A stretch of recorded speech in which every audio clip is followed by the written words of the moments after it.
किशनगढ़ के सिलोरा व अन्य क्षेत्रों में मंत्री किरोड़ीलाल मीणा द्वारा छापेमार कार्रवाई कर नकली खाद, यूरिया, डीएपी बनाने वालों पर कार्रवाई करने के बाद अब किशनगढ़ एमएलए विकास चौधरी ने भारतीय जनता पार्टी पर सवालिया निशान खड़े किए हैं। विकास चौधरी का कहना है कि आखिर किसकी शय पर यहां पर नकली खाद बनाया जा रहा था और इतने समय से अब तक कार्रवाई क्यों नहीं हुई। वहीं केंद्रीय कृषि एवं कल्याण मंत्री भागीरथ चौधरी को इसकी भनक तक क्यों नहीं लगी। इस संबंध में जांच करके इसका खुलासा होना चाहिए और किसानों की जमीन और फसल को खराब करने वालों पर सख्त कार्रवाई हो, साथ ही जिसकी शय पर यह सब चल रहा था उनका भी पर्दाफाश होना चाहिए। उन्होंने कहा कि केवल किसान दिखने मात्र से काम नहीं चलेगा, किसान बनना पड़ेगा और किसानों के कल्याण के लिए काम करना पड़ेगा, ना कि उनके हितों पर कुठाराघात करके। भाजपा की दोहरी नीति को लेकर भी उन्होंने खासे सवालिया निशान खड़े किए और उन्होंने कहा कि वह किसानों के साथ सदैव पहले भी थे और आगे भी खड़े रहेंगे।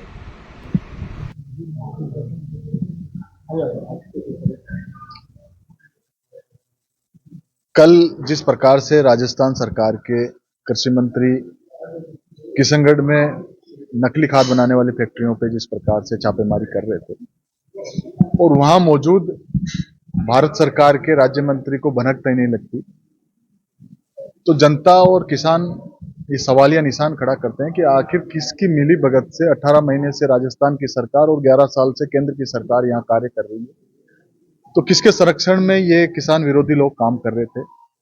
हमने 2-3 सवाल किए हैं आपके माध्यम से सरकार से और प्रशासन से। क्या 18 महीनों में इन्होंने कितना प्रोडक्शन किया, कितनी खपत की, ये खपत कहां गई और किन लोगों की मिलीभगत से ये कार्य कर रहे थे।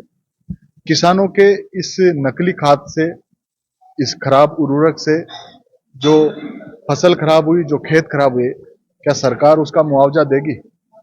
और क्या सवाल इन महत्वपूर्ण सवाल कि इनको संरक्षण देने वाले लोगों पर सरकार कार्यवाही करेगी।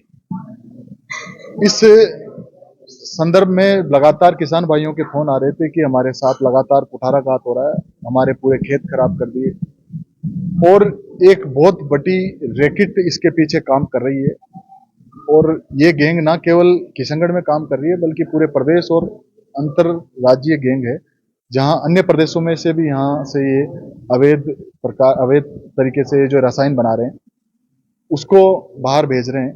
तो निश्चित तौर पर इस कार्य को लेकर हमारे प्रदेश के यशस्वी प्रदेश अध्यक्ष डोटासरा जी, हमारे राजस्थान विधानसभा के नेता प्रतिपक्ष आदरणीय डोटासरा जी ने ट्वीट किया, आप मीडिया बंधुओं से आपसे बात की और इस विषय की गंभीरता को समझते हुए उन्होंने आज हमें यहाँ भेजा है।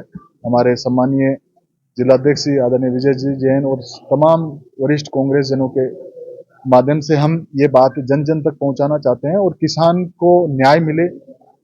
एक तरफ तो 2022 में मोदी जी ने कहा कि 2022 में किसानों की आय दुगनी करेंगे, दूसरी तरफ ना किसान सम्मान निधि मिल रही है और किसानों को इस प्रकार का उर्वरक देकर किसानों की फसल को खराब करने का, किसान के खेतों का काम करने का काम भारतीय जनता पार्टी के लोग कर रहे हैं।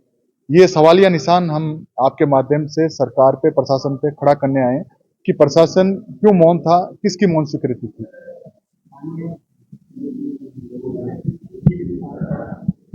निश्चित तौर पर लगातार वो 2013 से 18 में विधायक रहे किशनगढ़ के, 19 से 24 एमपी रहे और अभी वर्तमान में भारत सरकार में केंद्रीय राज्य मंत्री है। तो मुझे लगता है इस महत्वपूर्ण विषय में, जहां अभी किरोड़ीलाल जी का मैं बयान सुन रहा था कि वो दिखने में किसान लगते हैं, तो केवल दिखने से किसान लगने से काम नहीं चलेगा। किसान के लिए, किसान की पीड़ा को समझने से काम चलेगा।